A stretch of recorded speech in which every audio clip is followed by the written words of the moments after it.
Well, it is a Thursday, the 6th day of June 2023.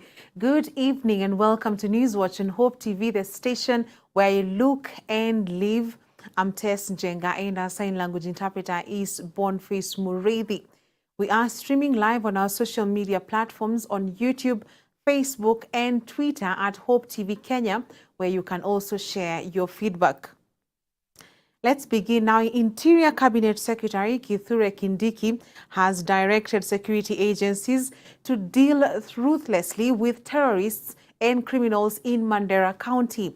This comes after Kindiki confirmed that 5 policemen have died following an attack where 20 suspected Al-Shabaab militants were killed on Wednesday in Mandera County. In a statement, the Cabinet Secretary noted that the government will gazette the Turkana South Game Reserve as a security operations zone so as to deal with banditry along the Kitale-Lodwar Highway. The Interior Cabinet Secretary also launched Lokichogio Sub-County so as to ease service delivery in Turkana County and installed the first Deputy County Commissioner. Gari wetu msiwe na huruma na hao watu. Wameua afisa wetu 5 jana usiku pale Lwak, mahali mimi mwenyewe nilikuwa mchana. Na mimi narudi huko. Narudi huko nikajiunge na afisa wetu ambao wako kazi pale. Sababu siwezi kukaa Nairobi na kuwaacha wanaangamia pale peke yao. Hata hii Turkana South Game Reserve, mimi nitaingia huko na officers wangu huko ndani. Mpaka tujue kati ya Kenya na serikali ya Kenya kwa upande moja na magaidi, tujue ni nani mkubwa. Kwa sababu hao watu wamezoea. Kila saa wanafanya vituko vyao, tunafanya operation, baada ya wiki chache wanarudi tena katika hiyo vituko. Si ni kweli? Safari hii ni safari ya kuwaondoa kwa mapango yao. Tuwaondoe hii Kenya, tuwapeleke mahali wahalifu wanapelekwa, na ikiwezekana wakijaribu hii mchezo yao paka na pata potea ya kujaribu kuumiza askari nyorosha hao watu paka wapotee. Away from that, the Teachers Service Commission TSC has launched its 2023 to 2027 strategic plan, which seeks to strengthen curriculum implementation, teacher competency, and also review and implement policy in teacher deployment, among other objectives. The event brought together various stakeholders, including Prime Cabinet Secretary Musalia Mudavadi, Education Cabinet Secretary Ezekiel Machogu, and officials from TSC, among others. In a bid to improve the welfare of teachers as well as the country's education system, the Teachers Service Commission TSC has launched its 2023-2027 strategic plan, which highlights how teacher recruitments will be done, teacher transfers and promotions, among others. In the teaching sector, In the 5-year plan, some of the key issues in the education sector that will be addressed include the recruitment of over 111,870 additional teachers, strengthening of teacher internship programs, and also training and retooling teachers for the effective implementation of the competency-based curriculum CBC. 2030 agenda. Speaking while presiding over the event at the Kenya School of Government in Nairobi, Prime Cabinet Secretary Musalia Mudavadi has reiterated that the government is committed to supporting the Commission to achieve its mandate and improve the country's education system. That the government is committed to support the Commission to achieve its mandate and improve our education system and its products. Further, in improving curriculum implementation, the government will escalate the paid national internship program for all students graduating from teachers, technical and medical colleges and universities in collaboration with industry players.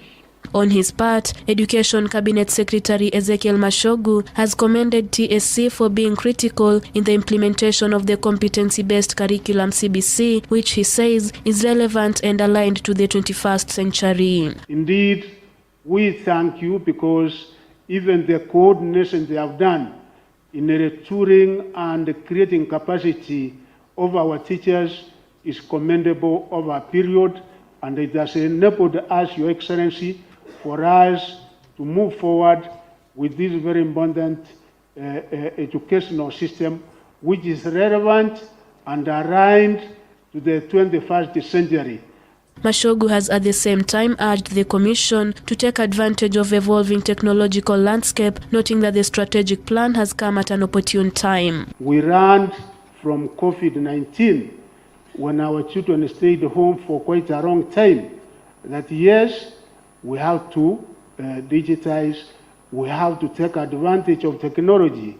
In her remarks, Teachers Service Commission CEO Nancy Macharia has noted that to successfully implement the strategic plan, the Commission needs an additional 134 billion shillings and also recruitment of 111,870 more teachers over the next 5 years. In this financial year, the TSC has been allocated 4.68 billion for the recruitment of the 20,000 intern teachers.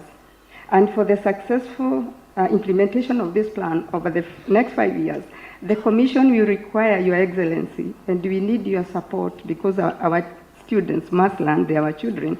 We require a total of 134 billion to get our schools staffed and to see JSS go through and CBC implemented, Your Excellency. Reporting for Hope TV Newswatch, I'm Grace Ahati.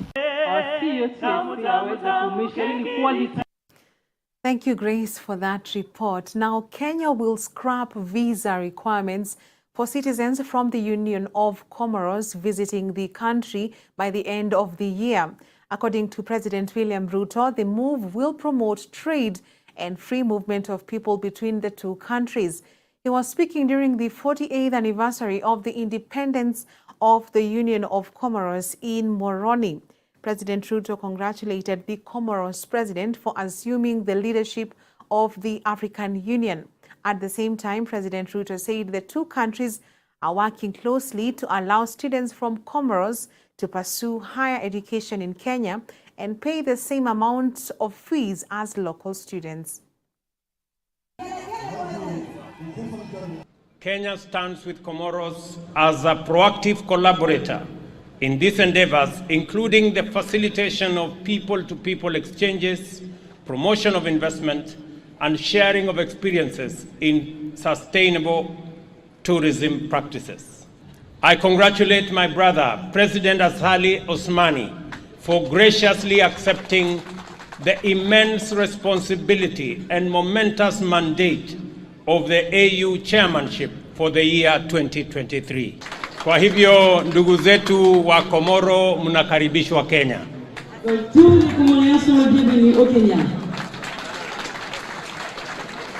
Na nimesema ya kwamba kuanzia mwisho wa mwaka huu hamutahitaji tena visa kuja Kenya, na mnaweza kuwatembelea ndugu zenu, kuja kufanya biashara, watoto wenu wakuja wasome bila ya kuulizwa visa, kwa sababu Kenya ni nyumbani kwenu.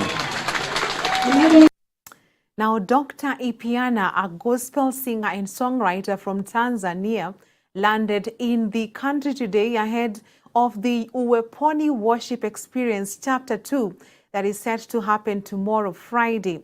The event, which will take place at Sitam Valley Road from 4 p.m. to 10 p.m., has been organized by Hope Media.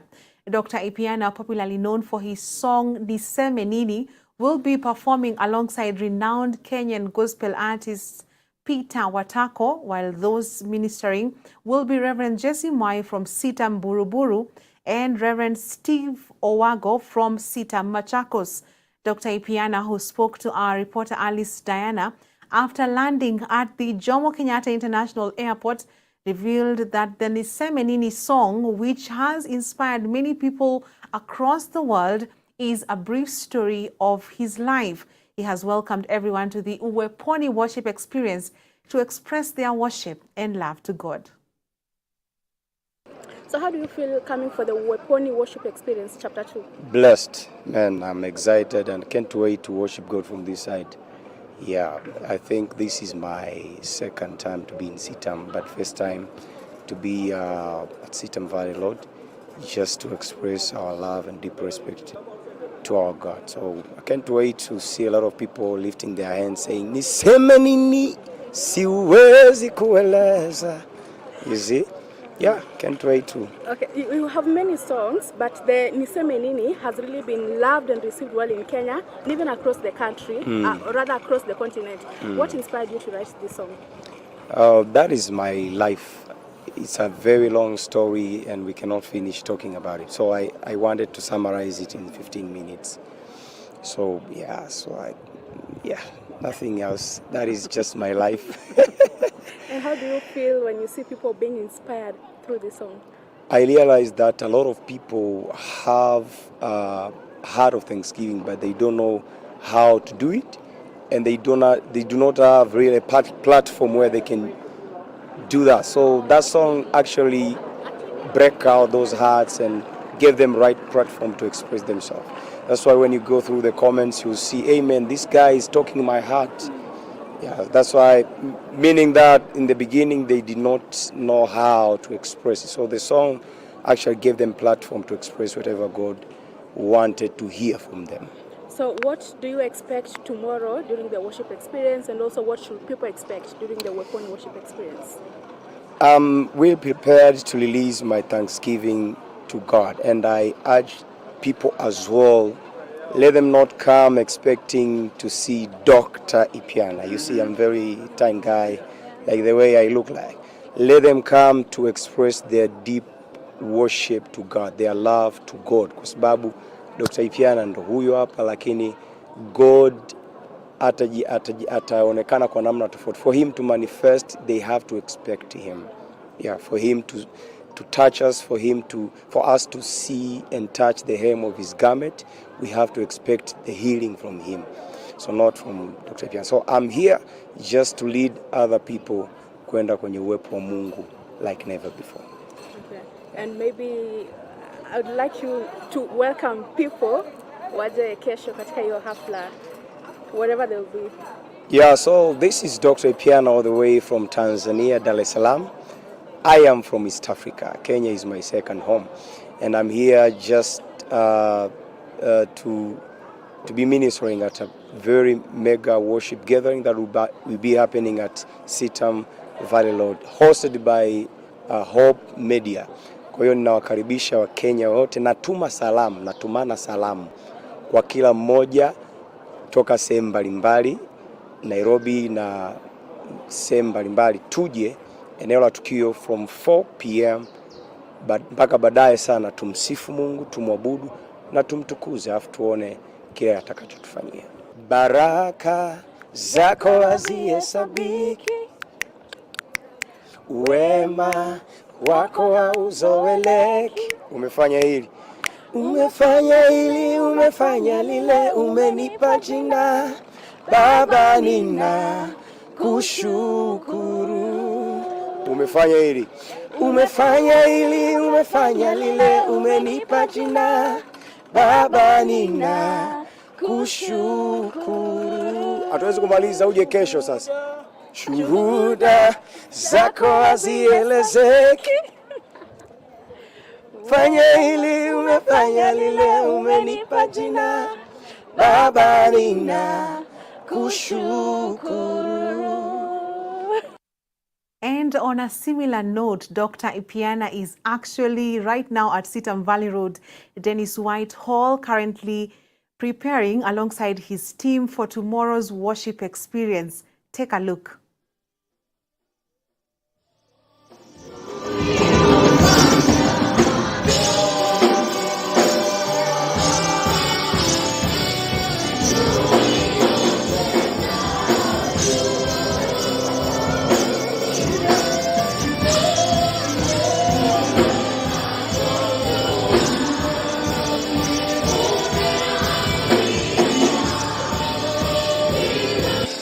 Well, be sure to tune in tomorrow on Hope TV for the Uweponi worship experience, or come in person at Sitam Valley Road, Dennis White Hall. Moving on, Machakos Governor Wavinya Ndeti has put on notice officials corrupting the county payroll system while receiving reports from 4 out of the 5 task forces that were appointed last year to look into various issues concerning the affairs of the county. The governor promised to implement the recommendations by the task force. In doing so, the governor noted that Machakos will be transformed into a model county where order, professionalism, and conformity to the rule of law is the yardstick of government procedures and operations. Sitashindia kitu moja. The task force ikuje, iangalie, tutengeneze hiyo maneno, to set systems. You cannot play around. Umesikia maneno ya payroll. People are playing left, right and center with the payroll. Na payroll, ebu niwaulize, payroll ukienda, unaenda huko behind my back, behind nini, unaenda unaongeza watu. Ukiongeza hao watu wanamaanisha lazima wafanye nini? Walipwe. Mimi nikipata mtu wako na ukora, utaenda nyumbani, unipeleke kotini, tutashinda kotini. I don't care and I'll prove myself. So hii maneno ya wafanyikazi, nataka kuhakikishia wafanyikazi wangu, hiyo tutaangalia. Na wewe nikwambia kama uko na fake document, kuja mapema uniambie document yako ni fake. Tunaelewana? Ndio ifanye nini? Iangaliwe. Yeah?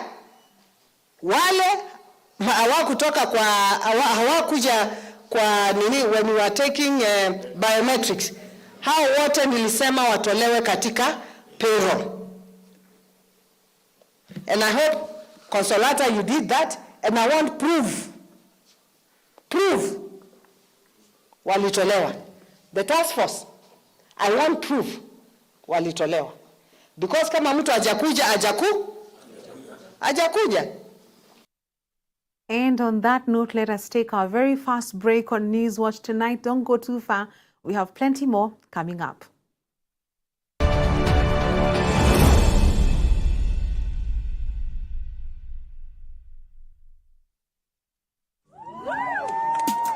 Hope Media invites you to experience the ultimate worship encounter dubbed Uweponi Worship Experience Chapter 2. Mark your calendars for July 7, 2023 from 4 p.m. to 10 p.m. at Sitam Valley Road. Prepare yourself for a night of heavenly melodies and powerful worship. Gracing the stage will be the renowned gospel music minister Dr. Ipiana from Tanzania and the sensational Peter Watako from Kenya. But here's the best part. Entry is absolutely free. That's right, it's open for anyone with a heart for worship. Can't make it in person? No worries. Tune in to Hope TV and Hope FM on Facebook and YouTube pages to join the soul-stirring celebration at Hope FM Live and Hope TV Kenya. Don't miss out on this divine encounter.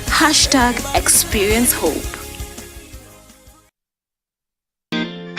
Every Wednesday at 7:30 p.m.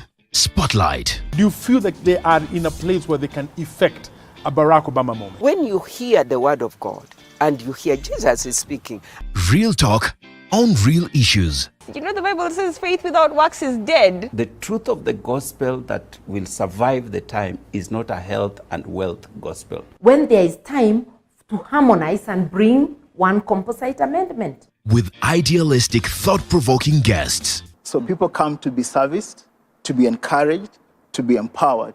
When the storm is over, you desire the closeness you have with God. Hosted by Reverend Edward Furi.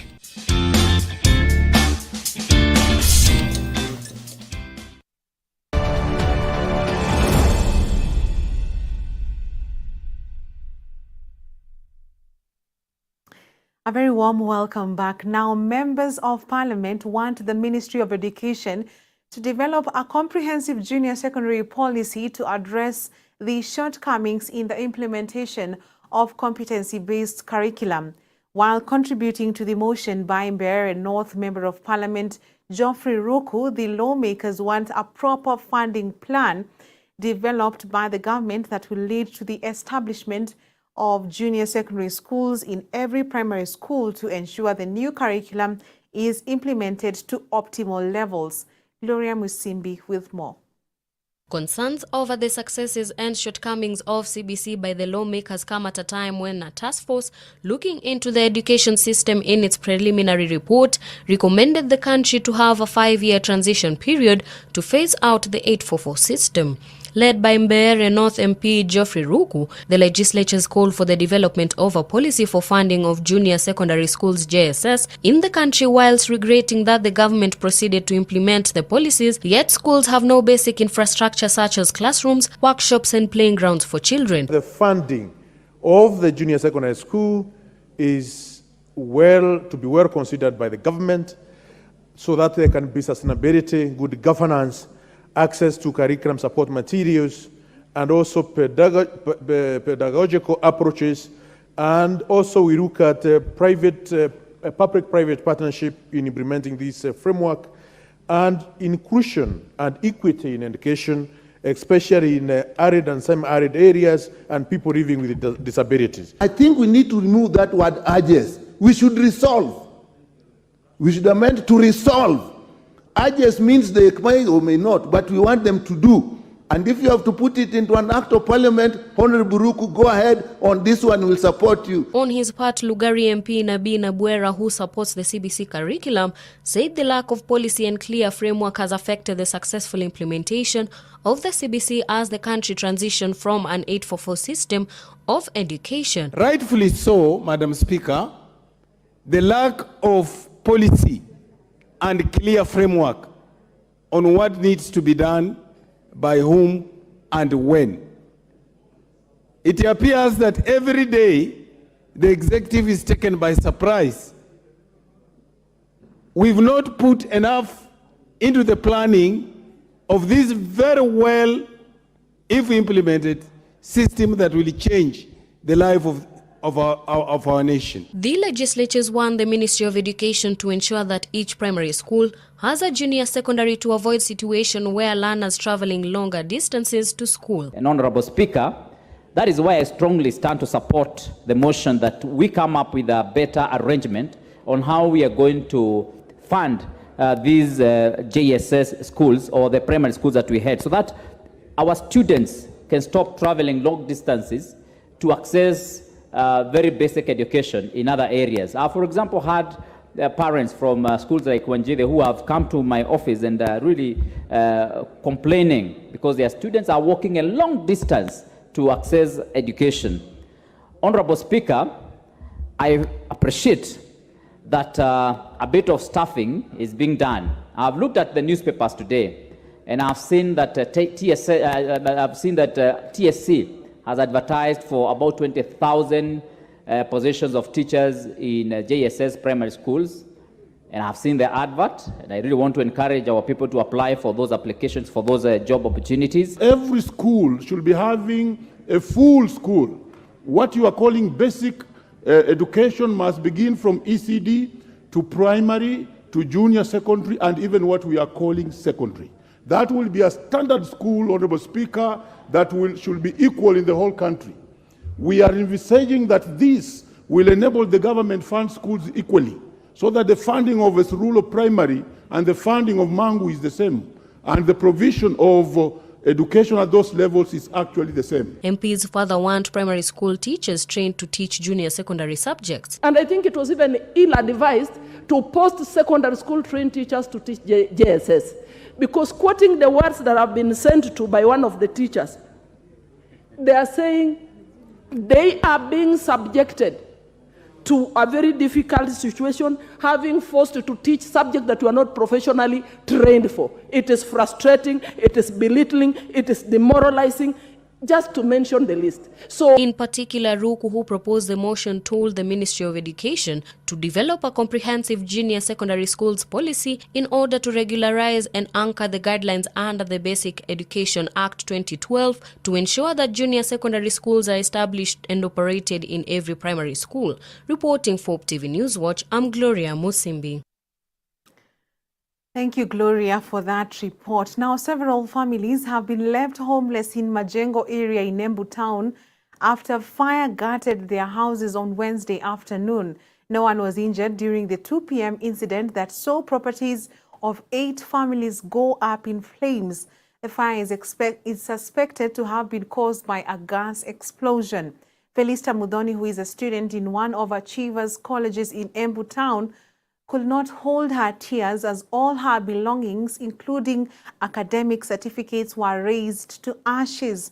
Kirimari Ward MCA Ibrahim Swale heaped the blame on the county government for his unpreparedness in disaster response, saying the fire could have been contained with quick response. Mimi nilikuwa kazini, nikapigiwa simu, nikaambiwa kwamba nyumba inachomeka. Mimi kukuja, nikashinda sasa ni aje. Juu hata nyumba za kwanza za kwetu hazikuwa zimefikiwa, lakini zimamoto ni vile haiko imefika. Tukajawa na stress mingi, tukasema tu Mungu wacha ajionyeshe. Most of the things zimechomeka, kama certificate zangu zimechomeka. Zingine kama for instance kitanda nimeona kimeokolewa lakini kimeharibika. Most of my things zimechomeka tu. Naomba tu serikali waweze kutusaidia penye wataweza, kama kupata ID na kupata hizo certificates. Juu kama kufanya mtihani, huwezi fanya mtihani kama una vitu zingine, ID certificates. Mimi hata nimebaki na kitanda. Sasa kitanda nitalala mattress, mtu ananiambia gazi zilikuwa 2, kuna mtu nilikuwa nimewekea gazi yake. Yangu ilikuwa imefill hata sioni, hata sina hata gazi moja. Nguo sina, niko hivyo venye niko. Nilihakikisha tumeweka shilingi milioni 4 kuhakikisha gari za moto zote zilikuwa zimesimama ziweze kufanya kazi. Lakini leo tunaambiwa kwamba gari za moto bado ziko mbaya. Hiyo ni kumaanisha kuna mtu amelala katika kazi. Na kwa sababu governor ama MCA kazi yake sio kutengeneza magari, tunataka governor akija afute ama ofisa watatu. Tunataka kusikia governor amepeleka waziri nyumbani, tunataka governor afute CEO wa administration, na tunataka pia afute director wa disaster management, ili tuweze kuwa responsible government.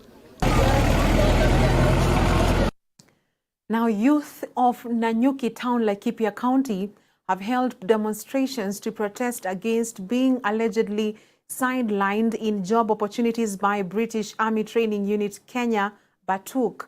They say that local politicians led by Laikipia East Member of Parliament Mwangi Kiunjuri, area MCA Anthony Theuri, among other leaders, went to Batuk to negotiate on their needs without their involvement.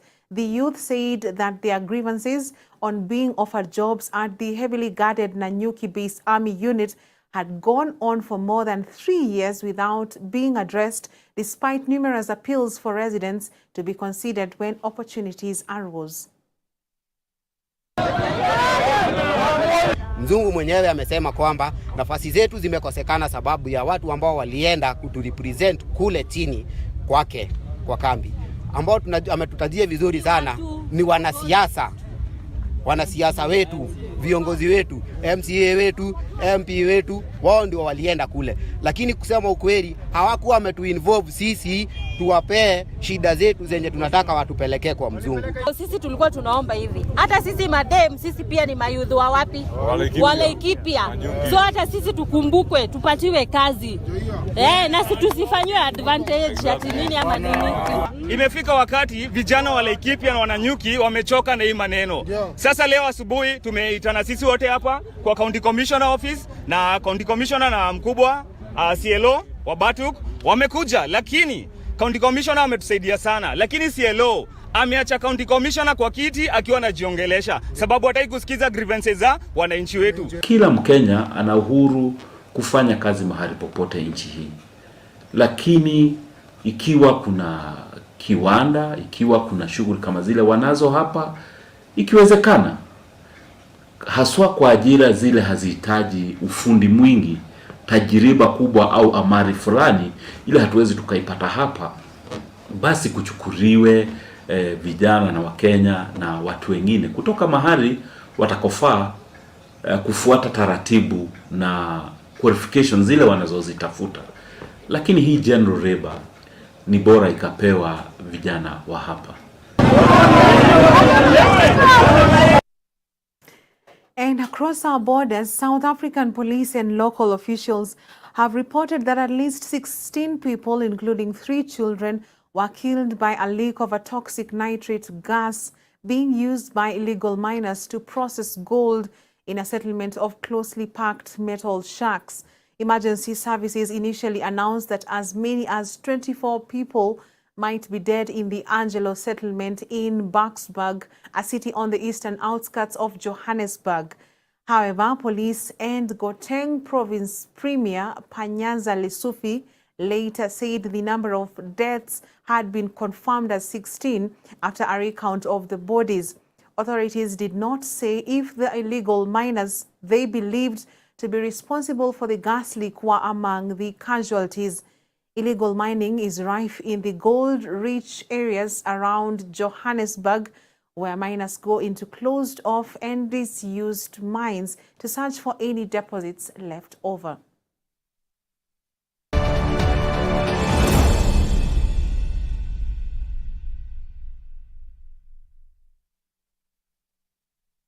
Hope TV is where you look and live, with an excellent selection of the best Christian programming consisting of local and international content of inspirational stories, talk shows, Bible commentary, youth, health shows, children entertainment, contemporary gospel music, extended times of worship, live broadcast, news, movies, drama, Christian ministry programs, and so much more.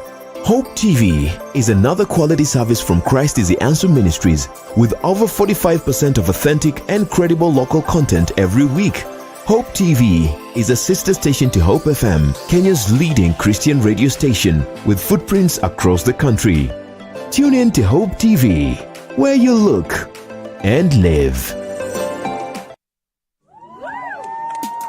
Hope Media invites you to experience the ultimate worship encounter dubbed Uweponi Worship Experience Chapter 2. Mark your calendars for July 7, 2023 from 4 p.m. to 10 p.m. at Sitam Valley Road. Prepare yourself for a night of heavenly melodies and powerful worship. Gracing the stage will be the renowned gospel music minister Dr. Ipiana from Tanzania and the sensational Peter Watako from Kenya. But here's the best part. Entry is absolutely free. That's right, it's open for anyone with a heart for worship. Can't make it in person? No worries. Tune in to Hope TV and Hope FM on Facebook and YouTube pages to join the soul-stirring celebration at Hope FM Live and Hope TV Kenya. Don't miss out on this divine encounter. #Experience Hope.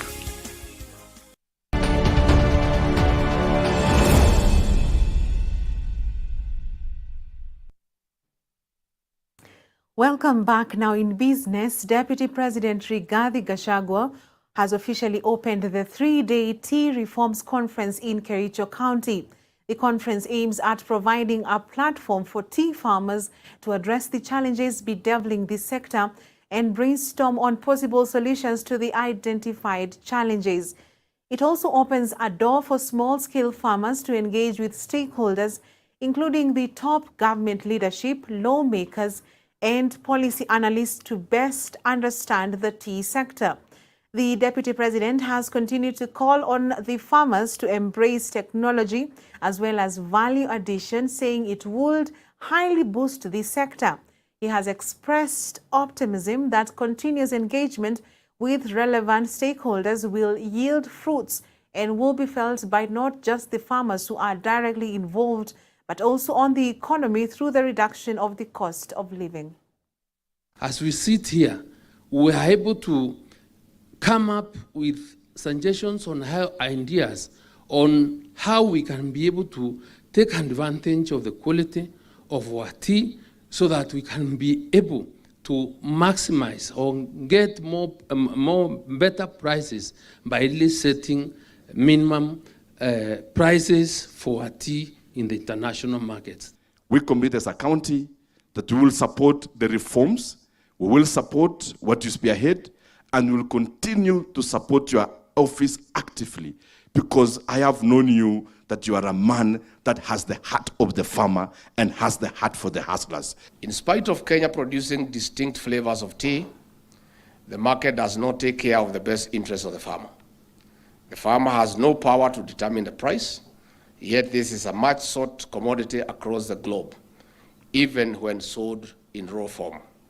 In other words, the farmer who puts most efforts earns the least. In simple terms, the pyramid is inverted against the farmer. The farmer is struggling economically. Distinguished farmers and delegates, that is why we are here today. President William Ruto, in Executive Order Number 1, 2023, tasked me with the responsibility to lead public reforms in the tea, coffee, and dairy subsectors, which are priority areas in which we want the smallholder farmer to earn something commensurate to their sweat and effort. It is a sigh of relief for the farmers of Sangalo ward in Kandui constituency following the launch of the Sangalo Institute, as it will provide them with the skills to cultivate. The Sangalo Institute of Science and Technology in Bungoma County has been benefiting local residents, especially farmers, since its launch. According to the head of the institute, Rebecca Shuku, the university has been training local farmers and providing tractors for farming so as to address the county's food shortage. Every semester, we conduct one field day with our community. Besides that, we give our community short courses. The youth there, not the youth that are students here, the ones in the community, they come here for short programs for 1 month.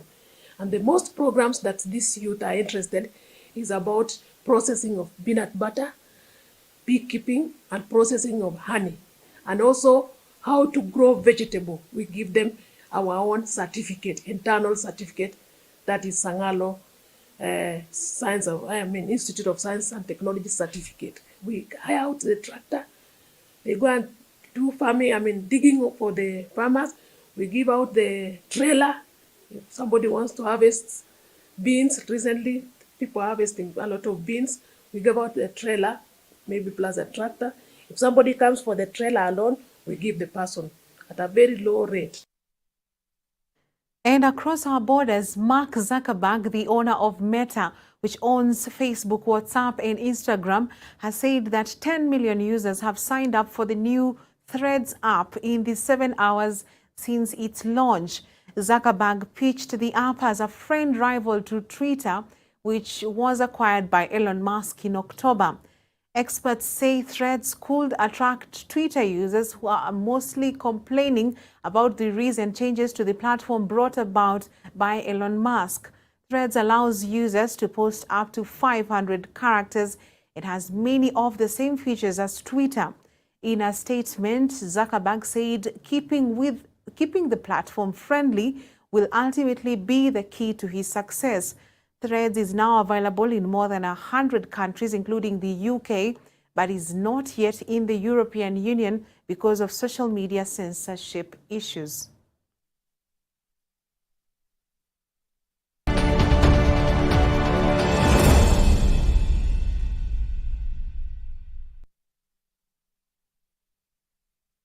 And now in sports, KCB RFC's 7 head coach Andrew Amonde has expressed optimism ahead of the Driftwood Sevens rugby tournament slated for this weekend in Mombasa County. The tactician says his team is fired up to take on its opponents despite being placed in a competitive pool alongside nondescripts Nakuru RFC and Kenyatta University's Black Blood. The recently crowned Dallas Sevens winners will be banking on Edmund Anya and experienced captain Vincent Onyala to lead the team to glory following a good run at the opening leg in Mamboleo, Kisumu. KCB currently leads the National Sevens Circuit standings with 22 points after last weekend's triumph at the Dallas Sevens. Sugar Millers Cabras are sitting second with 19 points, while Strathmore Leos are third on 17 points.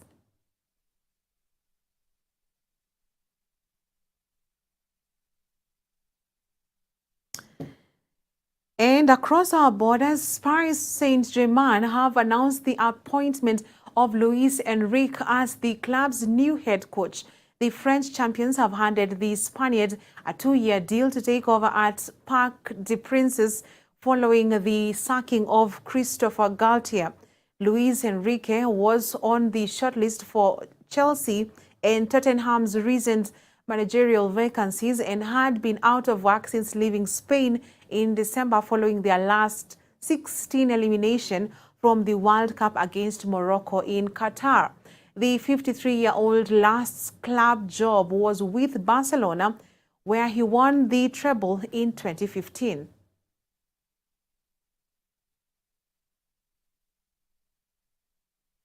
And that story wraps up Newswatch tonight. Many thanks for watching. Please note that instead of Newswatch tomorrow night, we will be live streaming the Uweponi Worship Experience Chapter 2 that is set to happen tomorrow, Friday, starting from 4 p.m. to 10 p.m. here on Hope TV and Hope FM. You can also attend the event in person here at Sitam Valley Road and experience the presence of God. Welcome. I'm Tess Njenga and our sign language interpreter is Boniface Mureithi. Have a good night.